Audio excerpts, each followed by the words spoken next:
Com certeza. A família, o ponto inicial é entender tudo o que está acontecendo. É entender que existe a doença, que causa um sofrimento, que causa um dano e que merece o tratamento.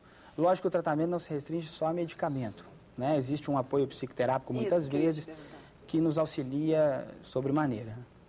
Por exemplo, o pré-vestibulando, a pessoa que vai estar estudando para o vestibular, muitas vezes, essa pessoa é extremamente exigida. E uma pessoa que tem um pouquinho menos de foco que a outra, ela sai no prejuízo.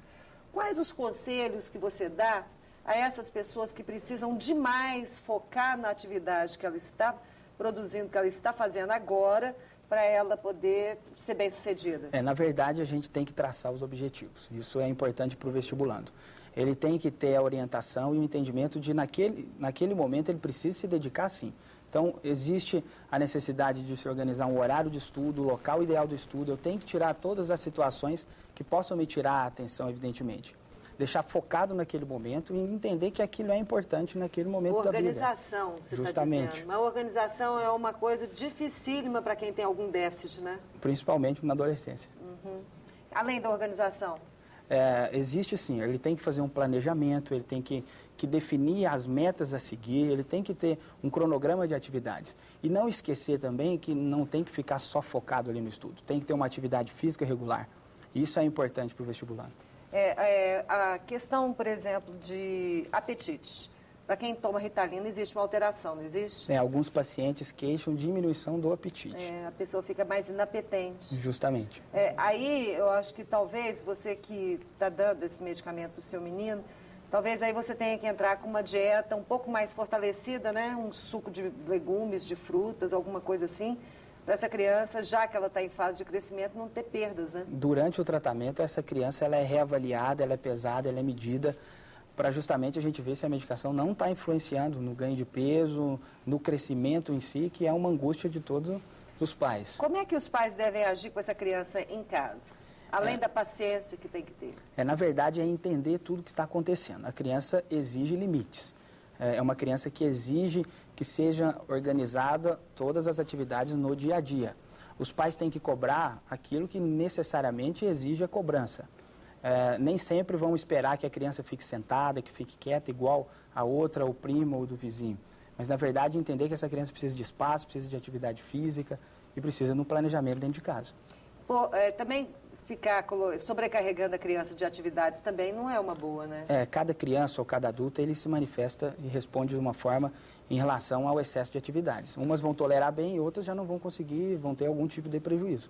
Olha só, eu estava conversando com o Dr. Fábio aqui antes da entrevista, uma coisa assim legal que ele falou é que na fase adulta, uma criança hiperativa, um adolescente hiperativo, ele tem tendência à normalidade, não é, doutor? Explica pra gente. Justamente. Por conta da própria maturidade, ele vai entendendo como ele funciona. Essa é a grande dificuldade da criança.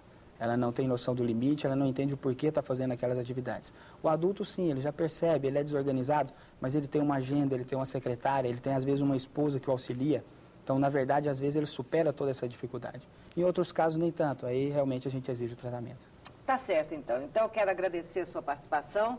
O Dr. Fábio Pessoa vai estar no livro Uma Viagem pelo Corpo 2, que nós já estamos produzindo, estamos fazendo entrevistas com vários especialistas, já começamos, já estou trabalhando à beça, para que em setembro e outubro você possa ter o seu livro na sua mão, que a gente vai dar de presente, o número 2, para que sirva de, na verdade, de um manual mesmo, para você colocar na cabeceira da sua cama.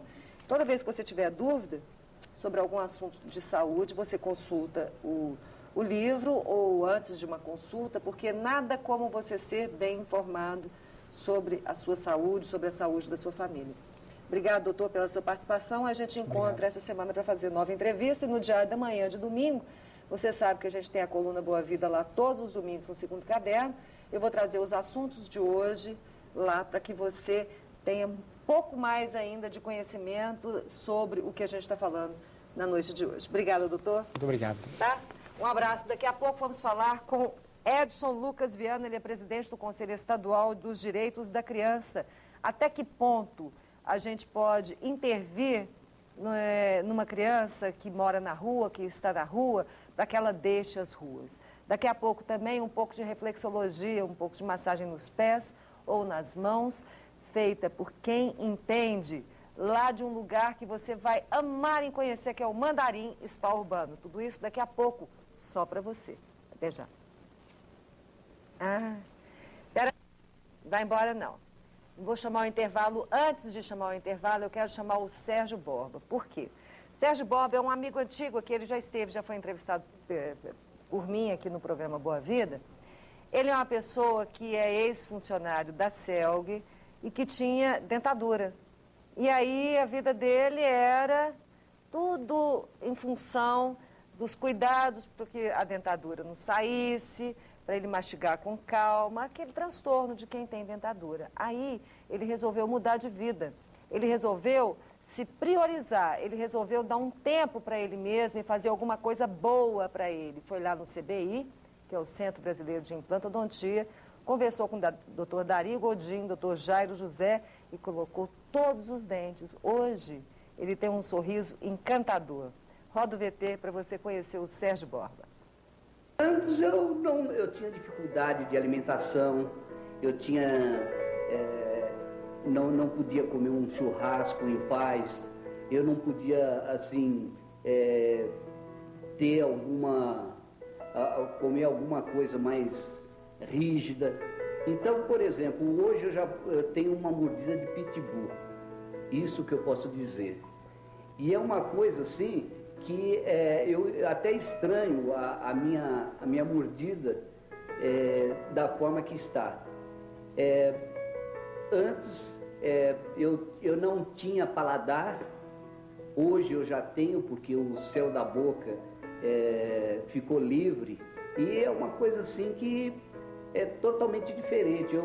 Eu me sinto como eu tivesse 17 anos. CBI, Centro Brasileiro de Implantodontia, traduzindo sorrisos em bem-estar.